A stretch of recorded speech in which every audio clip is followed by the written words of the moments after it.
आज सकाळी अतिशय दुःखद घटना घडलेली आहे।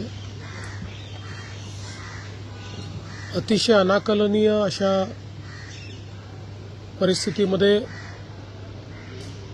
विमान अपघातामध्ये राज्याचे उपमुख्यमंत्री अजितदादा पवार यांचं दुःखद निधन झाल्याची वार्ता सर्वांना मिळाली आणि संपूर्ण महाराष्ट्रामध्ये शोककळा पसरली।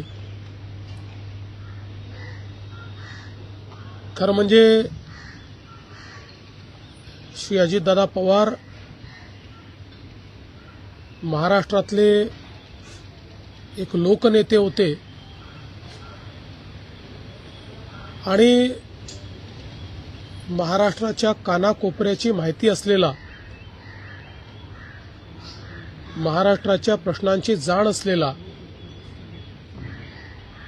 अशा प्रकारचा हा नेता होता की ज्यांच्याबद्दल जनसामान्यांमध्ये प्रचंड मोठी आस्था होती। अजितदादा एक अतिशय संघर्षशील अशा प्रकारचं नेतृत्व होतं आणि सर्व परिस्थितीमध्ये न डगमगता पुढे जाणारं अशा प्रकारचं व्यक्तिमत्व होतं। महाराष्ट्राकरता आजचा दिवस हा अतिशय कठीण दिवस आहे, कारण अशा प्रकारचं नेतृत्व तयार व्हायला अनेक वर्ष लागतात आणि ज्यावेळी महाराष्ट्राच्या विकासामध्ये अतिशय महत्त्वपूर्ण योगदान ते देत होते, अशा काळामध्ये त्यांचं निघून जाणं हे अविश्वसनीय आहे, मनाला चटका लावणारं आहे। माझ्याकरता तर वैयक्तिक एक दमदार आणि दिलदार अशा प्रकारचा मित्र या ठिकाणी सोडून गेलेला आहे। त्यांच्या कुटुंबावर देखील हा प्रचंड मोठा आघात आहे। मी आणि एकनाथराव शिंदे साहेब आम्ही लवकरच बारामतीकडे निघणार आहोत। सकाळपासून मी सगळ्यांच्या संपर्कात आहे। माननीय प्रधानमंत्री महोदय, माननीय गृहमंत्री महोदय सर्वांशी चर्चा करून त्यांनाही घडलेल्या परिस्थितीची सगळी कल्पना मी दिली आहे। त्यांनीही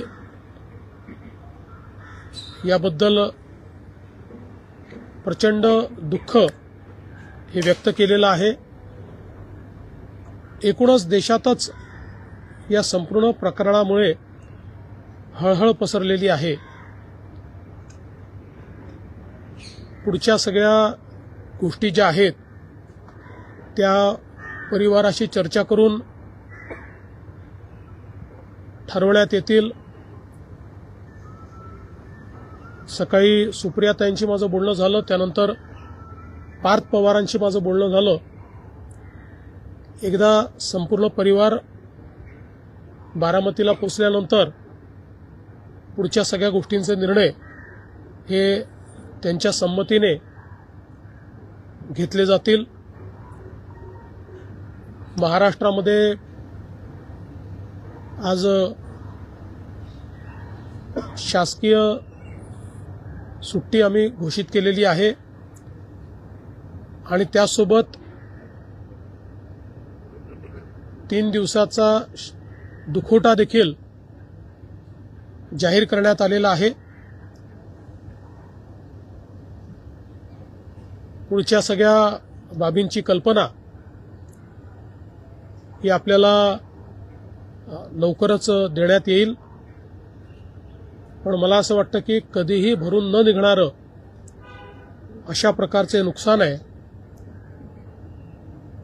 महाराष्ट्रातनं असे लोकनेते गेल्यानंतर जी पोकळी तयार होते ती भरून काढणं हे अतिशय कठीण आहे. आणि निश्चितच इतक्या सोबत, इतक्या जवळून आणि इतक्या संघर्षाच्या काळात एकत्रित काम केलेलं आहे की त्यातनं खरं तर अशा गोष्टीवर विश्वास ठेवायलाच मन तयार होत नाही.